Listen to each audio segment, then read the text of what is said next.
അതെ, ഇന്നിപ്പോൾ കരിയും പൊരിയൊന്നും ഉണ്ടാക്കാനാകൂല എന്ന് പറയുന്ന ആ ഒരു ടൈം മതി കേട്ടോ നമുക്കിത് ഉണ്ടാക്കിയെടുക്കാം.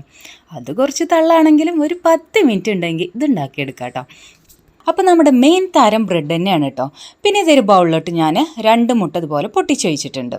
പിന്നെ അതിലോട്ട് ആവശ്യത്തിനുള്ള പഞ്ചസാര ഇട്ടിട്ട് നന്നായിട്ടൊന്ന് ബീറ്റ് ചെയ്തെടുക്കുക കേട്ടോ. അപ്പോൾ അത് സെറ്റായിട്ടുണ്ട്. ഇനി ഇത് നമുക്ക് ഒരു ബ്രെഡ് എടുത്തിട്ട് അതിൻ്റെ സെൻറ്റർ ഇതുപോലെ ഒരു സ്ക്വയർ ടൈപ്പിലൊന്ന് കട്ട് ചെയ്തെടുക്കുക കേട്ടോ. ഇതേപോലെ വീഡിയോയിൽ കാണുന്ന പോലെ ചെയ്തെടുത്താൽ മതി. അപ്പോൾ ഈ സെൻറ്റർ പോർഷൻ നമുക്ക് വേണം കേട്ടോ, അത് മാറ്റി വെക്കുക. അപ്പോൾ ബാക്കിയുള്ളതും കൂടെ അതുപോലെ ചെയ്തെടുക്കുക കേട്ടോ. ഇനി നമുക്ക് നല്ല പഴുത്ത പഴം ഇതുപോലെ ഇങ്ങനെ കട്ട് ചെയ്തിട്ടെടുക്കാം. ഇനി എന്താ, പാൻ ചൂടായതിനു ശേഷം നമുക്ക് ഇതിലേക്ക് നെയ്യ് ആഡ് ചെയ്യാം. നെയ്യ് മെൽറ്റായതിനു ശേഷം നമുക്ക് പഴത്തിൻ്റെ ഓരോ പീസ് ഇതുപോലെ ഇങ്ങനെ വെച്ച് കൊടുക്കുക. എന്നിട്ട് മറ്റേ ഭാഗം റോസ്റ്റ് ആയതിനു ശേഷം മറിച്ചിട്ട് കൊടുത്തിട്ട് മറ്റേ 2 സൈഡും ഇതുപോലെ ചെയ്തെടുക്കുക കേട്ടോ. എന്നിട്ടിത് അതിൽ നിന്ന് ഞാൻ മാറ്റുന്നുണ്ട്, വേറെ പ്ലേറ്റിലേക്ക് മാറ്റുന്നുണ്ട്. ഇനി കുറച്ച് നെയ്യും കൂടെ ആഡ് ചെയ്തിട്ട് ബ്രെഡ് ഇതിലോട്ട് വെച്ച് കൊടുക്കുന്നുണ്ട് കേട്ടോ.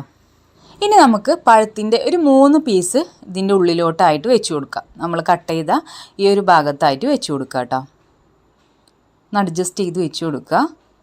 ഇനി എന്താ, നമ്മൾ ബീറ്റ് ചെയ്ത് വെച്ചിട്ടുള്ള മുട്ടയുടെ മിക്സ് ഇതിലേക്ക് ഒഴിച്ചു കൊടുക്കുക കേട്ടോ. എല്ലാ ഭാഗത്തും എത്തുന്ന രീതിയിൽ ഒഴിച്ചു കൊടുക്കുക. അതിൻ്റെ ഉള്ളിലോട്ട് മാത്രമല്ല പുറത്ത് ആ ബ്രെഡിന്മേൽ കൂടെ ഒക്കെ ഒഴിച്ചു കൊടുക്കുക. എന്നിട്ട് ഇതുപോലെ ഒരു 2 സ്പൂണോ എന്തെങ്കിലുമൊക്കെ വെച്ചിട്ട് ഇതുപോലെ മറിച്ചിട്ട് കൊടുക്കുക കേട്ടോ. ഇനി ഈ സൈഡിലും നമുക്ക് ഇതിൻ്റെ സെൻറ്ററിലായിട്ട് ഒഴിച്ചു കൊടുക്കുക കേട്ടോ മുട്ടയുടെ മിക്സ്. എന്നിട്ട് നമ്മൾ എടുത്ത് വെച്ചിട്ടുള്ള അതിൻ്റെ സെൻറ്റർ പോർഷൻ ഒന്ന് വെച്ചിട്ട് നന്നായിട്ടൊന്ന് പ്രസ് ചെയ്ത് കൊടുക്കുക. ഈ തവി വെച്ചിട്ടൊക്കെ പ്രസ് ചെയ്ത് കൊടുത്താൽ മതി. എന്നിട്ട് ഒന്നുകൂടെ ഒന്ന് മറിച്ചിട്ട് കൊടുക്കുക. ഓക്കെ, അങ്ങനെ നമ്മുടെ സംഭവം ഇവിടെ റെഡി ആയിട്ടുണ്ട് കേട്ടോ. 10 മിനിറ്റ് തികച്ച് വേണ്ടത് ഉണ്ടാക്കിയെടുക്കാൻ. ഭയങ്കര ഈസി ആയിട്ടുള്ള റെസിപ്പിയാണ്. എന്നാൽ കഴിക്കാനോ ഈസിയാന്ന് കരുതിയിട്ട് രുചിക്ക് ഒരു കുറവുമില്ല കേട്ടോ. ഇത് നിങ്ങൾ എന്തായാലും ട്രൈ ചെയ്ത് നോക്കണം കേട്ടോ.